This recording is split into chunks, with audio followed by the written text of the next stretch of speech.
네, 주님이 이 자리에 함께 하신 줄 믿습니다. 우리 창세기 109번째 시간으로 악을 선으로 바꾸신 하나님이라는 제목으로 하나님 말씀 나누겠습니다. 여러분 혹시 어린 시절에 아끼던 책이나 하얀 벽지에 누군가 낙서를 해서 속상했던 기억이 있습니까?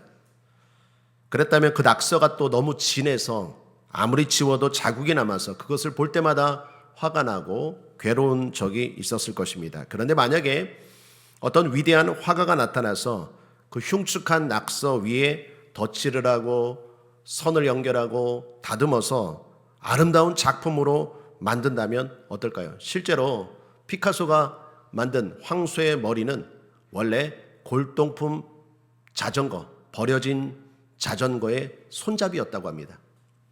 여러분, 그런 일들이 일어난다면 그 낙서는, 그 아픔은 더 이상 부끄러움이나 화가 나는 것이 아니라 명작의 기초가 된 영광스러운 흔적이 될 것입니다. 우리 인생도 마찬가지입니다. 누군가 내 인생에 악이라는 낙서를 해놓았을 때 우리는 절망하고 화가 나고 낙심할 것입니다. 하지만 하나님은 그 낙서를 지우시는 것을 넘어 그 낙서를 재로 삼아 아름답게 칠하고 변경해서 멋지고 아름다운 작품의 선을 만드신다라는 것입니다. 그 이야기가 오늘 요셉 이야기고 그 증인이 바로 요셉입니다. 오늘 요셉을 통해 우리도 그 하나님을 만나길 원합니다. 첫째로, 믿음은 이미 용서받은 사실에 대해 여전히 두려워하는 마음을 버리는 것입니다. 야곱이 죽었습니다. 이제 모든 장례가 끝났습니다. 그런데 15절을 보십시오. 요셉의 형제들이 그 아비가 죽었음을 보고 말하되 요셉이 혹시 우리를 미워하여 우리가 그에게 행한 모든 악을 다 갚지나 아니할까 하고. 아버지 야곱이 죽었으니까 이 요셉이 우리를 해코지하겠다, 복수하겠다라고 형들이 두려워하고 있는 것입니다. 형들은 지금도 여전히 과거에 자기들이 행한 죄 때문에 흔들리고 묶여서 두려워하고 있다는 것입니다. 그래서 거짓말까지 합니다. 요셉아, 아버지가 생전에 이렇게 했다. 그러면서 이런 말을 합니다. 17절입니다. 너희는 이같이 요셉에게 이르라. 내 형들이 내게 악을 행하였을지라도 이제 바라건대 그 허물과 죄를 용서하라 하셨나니 당신의 아버지 하나님의 종들의 죄를 이제 용서서 하매. 요셉이 그 말을 들을 때에 울었더라. 여러분, 요셉이 왜 울었을까요? 왜 울었을까요? 지금 형들이 거짓말하는 거예요. 요셉아, 아버지가 생전에 요셉 너에게 해코지한 건 그거 다 용서하고 형들을 잘 돌봐라 라고 했지만 그 말 생전에 야곱이 한 적이 없어요. 그런데 형들은 왜 이런 거짓말까지 하면서 요셉에게 지금 나아갑니까? 두려워서. 요셉은 분명히 용서했습니까? 안 했습니까? 용서했어요. 그런데도 불구하고 형들이 여전히 두려워하는 거예요. 여전히 자기들이 지은 죄 때문에 묶여서 두려워하고 벌벌 떠는 것입니다. 그걸 보고 요셉이 너무나 안타까워서 울었다라는 것입니다. 사랑하는 여러분, 우리 모두는 하나님께 은혜 받은 자인 줄 믿습니다. 주홍같이 붉은 죄일지라도 먹보다 검은 죄일지라도 하나님 아버지가 예수 그리스도 안에서 저와 여러분 용서하여 주신 줄 믿습니다. 그러므로 자유롭게 살아야 합니다. 하나님은 용서하셨는데 여전히 나는 죄 가운데 묶여서 두려워하고 산다면 우리 하나님 아버지가 요셉처럼 울 것입니다. 십자가에서 우리를 대신하여 죽으신 예수님께서 지금 울 것입니다. 이미 내가 다 용서하고 자유했는데 왜 그렇게 벌벌 떠면서 껄핏하면 끄집어내어서 여전히 죄 가운데 두려워서 벌벌 마귀에게 종노릇하며 사나냐고 주님은 안타까워하시면서 울 것입니다. 그러므로 이 시간 자유하시기를 주님의 이름으로 축복합니다. 마음속으로 설 명절을 맞이하여 2026년도는 더욱더 자유롭게 살겠다라고 다짐하는 이 시간 되기를 축복합니다. 마귀는 요한계시록 12장 10절에 보면 우리 형제들을 참수하던 자 곧 우리 하나님 앞에서 밤낮 참수하던 자가 쫓겨났고 라고 말합니다. 마귀가 원래부터 했던 일은 밤낮 참수합니다. 끊임없이 정죄한다는 것입니다.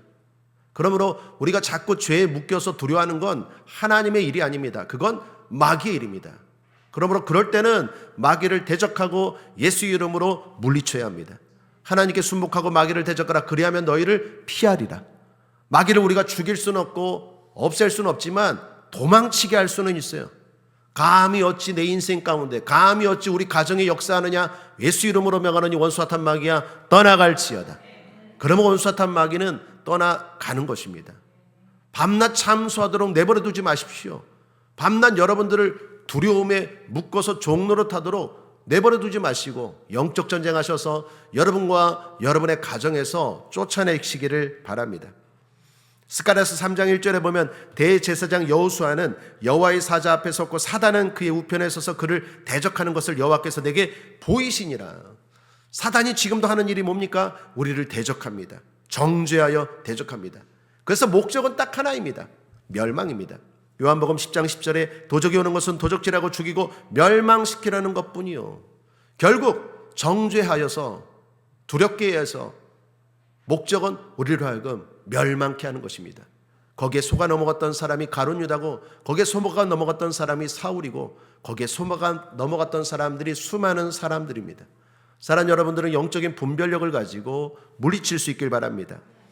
마귀의 정죄는 거짓입니다. 우리 하나님은 이미 다 용서하셨습니다. 이사야서 43장 25절 함께 읽겠습니다. 시작. 나는 나를 위하여 내 허물을 도말하는 자니 내 죄를 기억지 아니하리라. 믿습니까? 미가서 7장 19절에 다시 우리를 긍휼히 여기셔서 우리의 죄악을 발로 밟으시고 우리의 모든 죄를 깊은 바다에 던지시리이다. 하나님은 다시는 기억하지 않는다는 것을 미가 선지자가 표현하는 것입니다. 히브리서 8장 12절에 내가 그들의 불의를 긍휼히 여기고 그들의 죄를 다시 기억하지 아니하리라. 이것이 하나님의 마음이고 예수 그리스도가 우리에게 주신 은혜인 줄 믿습니다. 둘째로 믿음은 하나님의 자리에 서지 않는 것입니다. 형들의 말을 들었습니다. 그 불안해서 두려워서 떠는 말을 들었습니다. 심지어 거짓말까지 하는 형들의 말을 듣고 요셉이 대답합니다. 그런데 대단히 놀라운 말을 합니다. 19절입니다. 요셉이 그들에게 이르되 두려워하지 마소서 내가 하나님을 대신하리이까. 여러분 여기서 한 말 정말 중요한 말입니다. 내가 하나님을 대신하리이까. 무슨 의미입니까? 요셉은 말하는 것입니다. 용서하겠습니다. 이 이야기를 넘어서 여기에는 더 큰 깊은 뜻이 있습니다. 내가 하나님의 자리를 탐내겠습니까? 심판은 하나님의 영역입니다. 나는 하나님의 자리에 서지 않겠습니다 라는 이야기입니다. 사랑하는 여러분, 심판, 복수, 평가 이 모든 것들은 하나님의 영역인 줄 믿습니다. 시편 75편 7절에 무릇 심판은 하나님께서 하심이라 저를 낮추시고 이 사람을 높이시느니라. 낮추시고 높이시는 분은 오직 하나님이 하십니다. 야고보서 4장 12절에 입법자와 재판자는 오직 하나이시니 능히 구원하기도 하시며 멸하기도 하시느니라. 너는 누구간데 이웃을 판단하느냐. 판단하는 누를 우리는 조심하고 주의해야 합니다. 특별히 원수 갚는 것, 복수는 더욱더 그렇습니다. 하나님의 영역입니다. 로마서 12장 19절에 원수 갚는 것이 내게 있으니 내가 갚으리라. 신앙 고백합니다. 주님이 나의 억울함을 갚아주십니다. 근데 우리도 모르게 자주 하나님의 자리에 서려고 해요. 하나님의 자리에 서서 평가하고 판단하고 더 나아가 복수하려고 하고 억울한 일을 당하며 마음에 분을 품고 시시탐탐 복수할 기회를 노린다라는 것입니다. 그러나 그것은 믿음의 삶도 아니고 또한 복된 삶도 아닙니다. 여러분 경험해 봐서 아시겠지만 미워하고 증오하고 복수를 품는 순간 내가 먼저 죽습니다. 내가 먼저 망하게 돼요. 한 기업에 임원이 있었습니다. 자신이 승진해야 될 자리를 동료가 차지했어요. 너무 억울한 거예요. 분이 나는 거예요. 그때부터 속으로 다짐했습니다. 내 목표는 저 사람, 저 친구를 반드시 끌어내리는 것이다. 그리고 그 후로부터 그 동료의 실수를 찾으려고 시시탐탐 노렸어요. 그것이 자그마치 3년이었어요. 회의에서 그 동료를 공격하고 험담을 퍼뜨리고 자료를 모아서 약점을 찾으려고 했습니다. 여러분 결과는 어땠을까요? 그 동료보다 그 사람이 먼저 무너졌대요. 왜 그랬을까요? 밤마다 잠을 이루지 못하는 거예요. 잠이 오겠습니까? 미움이 있고 증오가 있는데 어떻게 편안한 잠이 오겠습니까? 잠도 이루지 못해서 불면증에 시달리고 혈압은 오르고 또 가정에서도 되게 예민해져 갖고 가족들과의 관계도 안 좋아졌대요. 결국 회사에서도 평판이 나빠졌습니다. 나중에 상담하면서 이분이 이런 말을 했다고 합니다. 저 사람을 무너뜨리려다가 내가 먼저 무너졌네. 여러분, 이게 마귀의 짓이고 그리고 어리석은 자의 모습입니다. 사랑하는 여러분, 저와 여러분은 속지 않게 되길 바랍니다. 히브리서 12장 15절을 보면 복수에 대해서 이렇게 말합니다. 쓴뿌리가 나서 괴롭게 하고 많은 사람이 이로 말미암아 더럽게 되지 않게 하라. 그렇습니다. 쓴뿌리는 복수의 칼을 가는 마음을 말합니다. 우리 안에 쓴뿌리를 품으면 내가 먼저 무너지는 것입니다. 내 인생이 더러워지는 것입니다. 모든 사람들, 주변의 사람들을 더럽게 하는 것입니다. 복수는 상대를 묶는 줄 같지만 결과적으로는 자신을 묶는 쇠사슬이 되는 것입니다. 그래서 믿음의 사람은 하나님의 자리에서 내려오는 것입니다. 심판의 자리, 판단의 자리, 평가의 자리, 복수의 자리에서 내려오는 것입니다. 그것이 믿음입니다. 그럴 때 오히려 하나님이 갚아주시고 하나님이 높여주시고 하나님이 칭찬하시고 오히려 행복해지는 것입니다. 요셉은 이 사실을 알았어요. 그래서 복수하면 당장 속은 시원할지 모르지만 하나님의 뜻은 이루어지지 않는다. 더욱이 내가 불행해진다. 그래서 내가 하나님을 대신하리까? 나는 하나님이 아닙니다. 형들 무서워하지 마세요. 나는 지혜가 있는 사람입니다. 나는 분별할 줄 아는 사람입니다. 사랑하는 여러분, 믿음은 올라가는 것이 아니라 내려오는 것입니다. 내려오면 하나님이 올리십니다. 베드로전서 5장 6절 힘있게 읽어보겠습니다. 시작. 그러므로 하나님의 능하신 손 아래서 겸손하라. 때가 되면 너희를 높이시리라. 내려오면 하나님이 높이십니다. 여러분, 성경의 다윗을 보십시오. 왜 다윗이 유명합니까? 여러 가지 좋은 모습들, 우리에게 믿음의 귀감이 되는 많은 모습들이 있는데 그 중에 하나가 복수하지 않는 모습이에요. 사울이 다윗을 얼마나 괴롭혔습니까? 아주 주구장창 괴롭혔죠. 또 다윗 입장에서 얼마나 억울합니까? 다윗이 나쁜 짓을 한 것도 아닌데 선한 일을 했는데 목숨 걸고 사울 왕을 위해서, 가문을 위해서 싸웠는데, 그리고 사위까지 되지 않았습니까? 그럼에도 불구하고 사울 왕은 다윗을 미워해서 죽이려고까지 했죠. 하나님은 다윗을 결코 그렇게 내버려두지 않고 보호하신 줄 믿습니다. 더 나아가 복수할 기회를 2번이나 주셨어요. 2번이나. 성경에 나온 것만 2번입니다. 자, 그때 다윗이 한 말을 들어보십시오. 사무엘상 24장 6절입니다. 내가 손을 들어 여호와의 기름 부음을 받은 내 주를 치는 것은 여호와의 금하시는 것이니. 주변에서 신하들이 말합니다. 신하들이 막 부추깁니다. 왕이시여, 하나님이 당신에게 역전의 기회를 주셨습니다. 그동안 얼마나 당했습니까? 그러니까 저 원수 사울을 치십시오.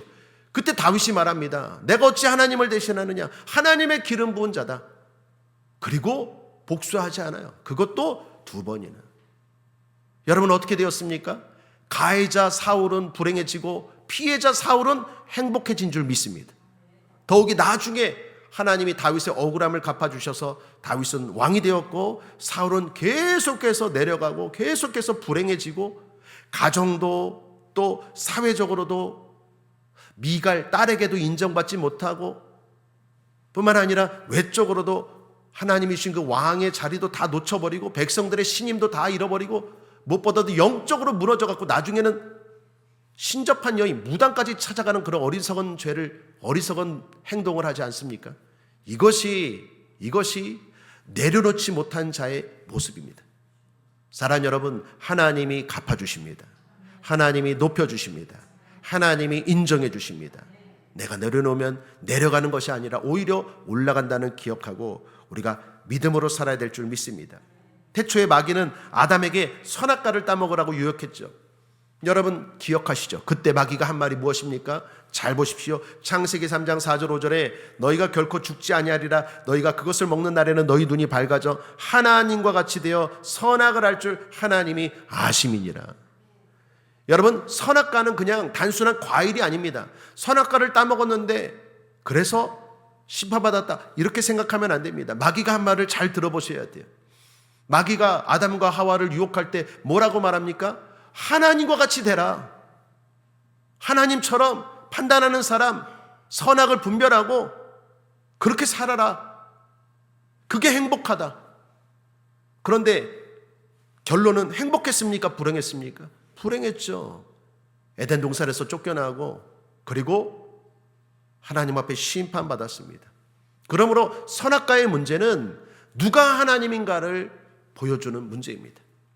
하나님만이 하나님이시고 하나님만이 세상의 주인이십니다. 그분이 판단하시고 그분이 평가하시고 그분이 갚아주실 것입니다. 그러나 자꾸 그 자리를 탐내면 우리는 에덴 동산이라는 가정에서, 에덴 동산이라는 직장에서, 에덴 동산이라는 신앙생활과 교회와 내 삶의 자리에서 자꾸 쫓겨나게 되는 것입니다. 하나님과 같이 되려고 하지 말고 하나님께 맡기고 내가 하나님을 대신하리까 라고 요셉처럼 말할 때 오히려 내적으로도 행복하고 외적으로도 형통하게 될 줄 믿습니다. 그러므로 마지막 셋째입니다. 한번 따라하겠습니다. 믿음은 마귀의 악을 선으로 바꾸시는 하나님을 신뢰하는 것입니다. 자, 요셉은 총리였습니다. 권력이 있었습니다. 마음만 먹으면 복수할 수 있어요. 형들이 얼마나 요셉을 괴롭게 했습니까? 그 상처와 괴로움이 얼마나 큽니까? 감옥에 말 한마디만 하면 보낼 수도 있고 죽일 수도 있었습니다. 그런데 요셉은 그렇게 하지 않았어요. 왜 그렇습니까? 하나님을 믿었기 때문입니다. 자, 그런데 어떤 하나님? 한번 따라하겠습니다. 바꾸시는 하나님. 20절입니다. 함께 읽겠습니다. 시작. 당신들은 나를 헤아려 했으나 하나님은 그것을 선으로 바꾸사 오늘과 같이 많은 백성의 생명을 구원하게 하시려 하셨나니. 여기 바꾸사라는 말이 중요합니다. 오늘 성경 본문의 핵심입니다. 우리가 평생 살면서 붙들고 기억해야 할 단어이라고 저는 생각합니다. 바꾸사. 하나님은 바꾸십니다. 어떻게 바꾸십니까? 좋게 바꾸십니다. 복되게 바꾸십니다. 선으로 바꾸십니다. 여러분, 바꾸사라는 것은 히브리어로 하샤부입니다. 뜻은 재설계하다, 다시 설계하다라는 뜻입니다. 여러분, 형들은 요셉에 대해서 악을 설계했죠. 요셉을 불행하게 하기 위해서 설계했지만 하나님은 그 악을 다시 설계하셨다는 거예요. 형들은 미워서 팔았지만 하나님은 다시 설계하셔서 구원하러 보낸 것이 되었습니다. 형들은 요셉의 인생을 망치려 했지만 하나님은 다시 설계하셔서 그 사건과 그 일을 가족과 민족을 살리는 일이 되게 하셨다라는 것입니다. 사랑하는 여러분, 그러므로 사건만 보지 말고 그 사건 너머에 하나님의 손길을 보시길 바랍니다. 분명히 요셉은 팔려갔어요. 팔려갔는데 하나님은 그걸 다시 설계하셔서 미리 보내신 게 됐어요.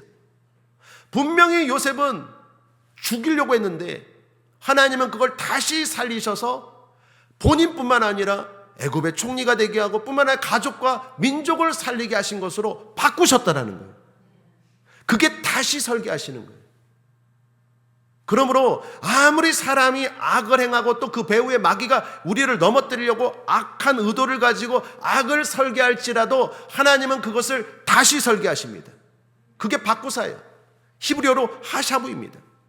여러분, 십자가가 그렇지 않습니까? 마귀는 가룟 유다의 마음에 예수를 팔려는 생각을 넣었어요. 그리고 예수님을 죽이려고 했고 성공한 것처럼 보였습니다. 가룟 유다가 계획한 대로, 마귀가 계획한 대로 예수님은 십자가에 달리셨습니까? 안 달리셨습니까? 달리셨어요. 그런데 하나님은 그것을 다시 설계하셨어요. 십자가에 달리신 것이 죽음이 아니라 생명이 되게 하셨어요. 저주가 아니라 영광이 되게 하셨어요. 실패가 아니라 승리가 되게 하셨어요. 하나님은 다시 설계하시는 거예요. 하나님이 때로는 우리를 어려운 가운데 또 악함 가운데 보호하실 때도 있어요. 그러나 하나님은 때로는 보호하지 않으시고 이처럼 다시 설계하실 때가 있어요. 하나님은 요셉이 형들의 미움에 의하여 구덩이에 빠지고 이스마엘의 상인에게 팔려갈 때 팔려가지 않게 하실 수 있습니까? 없습니까? 있어요. 그런데 그렇게 하지 않으셨어요. 그렇게 하지 않고 그 사건을 다시 설계하셔서 오히려 그 일이 유익이 되게 하셨어요. 여러분, 다니엘은 믿음을, 신앙을 지킬 때 하나님이 다니엘을 사자굴에 들어가게 하셨습니까? 안 하셨습니까? 하셨어요. 못하게 다니엘이 사자굴에 들어가게 하지 않으실 수도 있었어요. 그런데 하나님은 그 악한 일을 다시 설계하셔서 그 일을 통하여 왕이 변화되게 하셨어요. 그러므로 때로는 하나님이 우리에게 질병에 걸리기도 하고 사고를 당하게 하기도 하십니다. 불꽃 같은 두 눈으로 보호하기도 하시지만 때로는 그것들을 내버려 두셔서 더 놀라운 일, 더 선한 일로 바꾸신다는 것 믿으시길 바랍니다.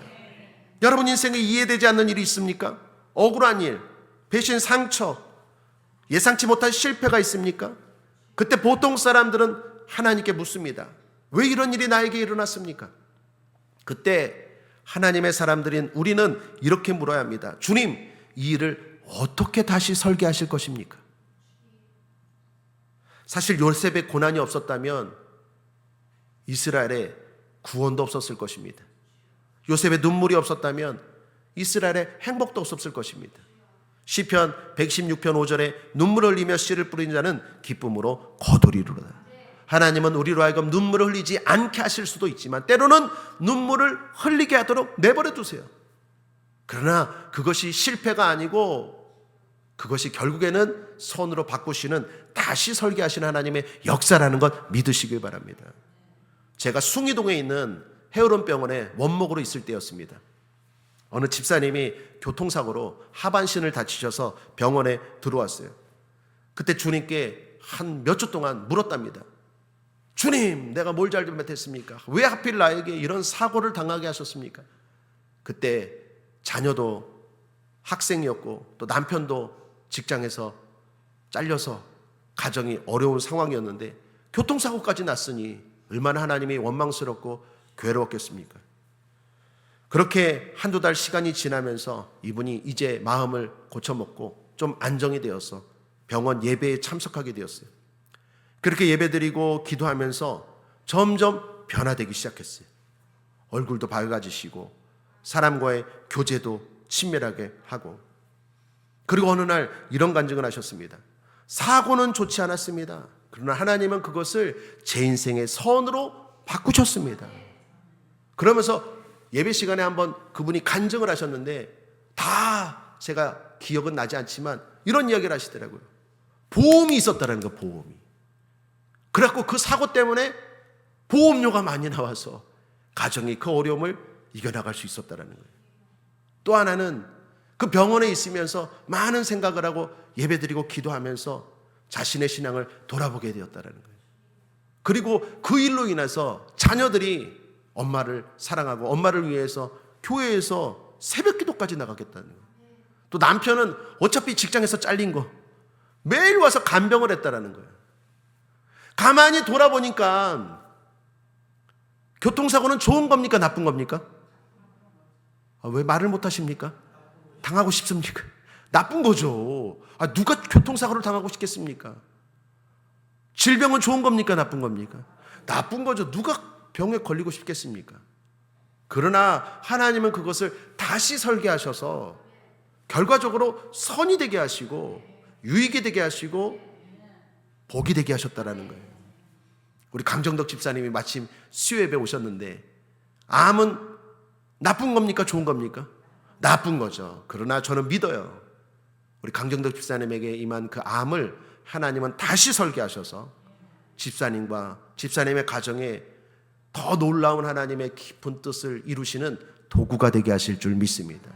이 하나님을 믿는 거예요. 이 하나님을 믿기 때문에 원수도 내려놓고 복수하는 것도 내려놓고 미움과 증오도 내려놓고 두려움도 내려놓고 그 하나님께 맡기고 그리고 믿음으로 사는 것입니다.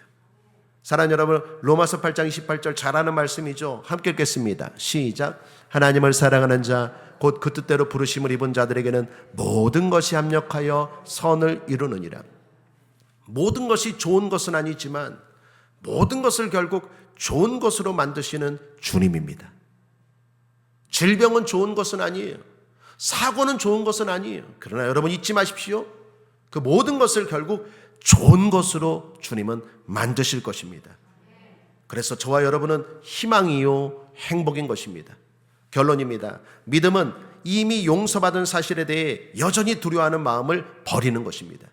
하나님이 저와 여러분을 용서하셨습니다. 자유롭게 두려움 가운데서 살지 마시고 정죄 가운데 묶이지 마시고 담대하게 사시길 바랍니다. 믿음은 하나님의 자리, 심판과 판단과 복수의 자리에 서지 않는 것입니다. 그 자리에 서면 더 좋은 것 같지만 아닙니다. 불행해집니다. 우리는 마땅히 우리의 자리에 있는 것이 행복하다는 걸 기억하시길 바라고 마귀의 유혹에 넘어가지 마시길 바랍니다. 믿음은 마귀의 악을 선으로 바꾸신 하나님을 절대적으로 신뢰하는 것입니다. 당장에 안 좋은 것이지만 결과적으로는 하나님이 그걸 좋게 하실 거예요. 그 하나님을 믿고 실망하지 말고 포기하지 말고 불행하게 살지 말고 기쁨으로 행복으로 담대하게 사는 저와 여러분 되시기를 주님의 이름으로 축복합니다. 다 같이 머리 숙여 기도드리시겠습니다. 사랑과 은혜가 풍성하신 하나님 아버지 하나님을 절대적으로 신뢰하며 사는 믿음을 우리에게 주시옵소서. 그래서 자유케 하시고 그래서 지혜롭게 하시고 그래서 늘 희망으로 살게 하여 주시옵소서. 선으로 바꾸시는 그 하나님을 믿고 어떤 상황에서도 낙심하지 않게 하여 주옵소서. 내 인생의 모든 악도 선으로 바꾸실 예수 그리스도의 이름으로 축복하고 기도드렸습니다. 아멘.